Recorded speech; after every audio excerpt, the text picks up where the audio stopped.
एक बड़े जंगल में एक गरीब और दयालु बूढ़ी मां रहती थी। एक दिन वह जंगल में चल रही थी, तभी उसने एक घायल तोता देखा। तोता दर्द से तड़प रहा था। बूढ़ी मां को उस पर दया आई।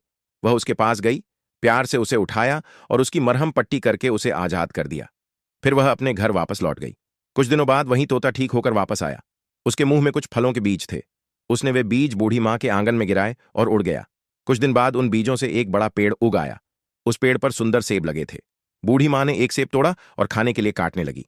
जैसे ही उसने सेब काटा, उसमें से सोना, चांदी और हीरे निकल पड़े। ये देखकर बूढ़ी मां बहुत आश्चर्यचकित हो गई। उस दिन के बाद बूढ़ी मां रोज सेब तोड़कर उसमें से निकले सोना चांदी बेचने लगी और धीरे धीरे वह अमीर हो गई। एक दिन एक लालची बूढ़ी औरत ने उससे उसका राज पूछ लिया। दयालु बूढ़ी मां ने उसे सारी बात बता दी। लालची बूढ़ी औरत भी जंगल गई और उसने एक तोते को पकड़कर खुद ही घायल कर दिया।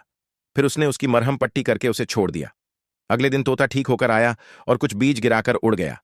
कुछ दिनों बाद वहां भी एक पेड़ उग आया और उस पर सेब लगे। लालची बूढ़ी औरत ने एक सेब तोड़ा और काटने लगी। जैसे ही उसने सेब काटा, उसमें से बहुत सारे सांप निकल आए। सांपों ने उसे काट लिया और वह मर गई। इसलिए हमें दूसरों को देखकर ईर्ष्या नहीं करनी चाहिए।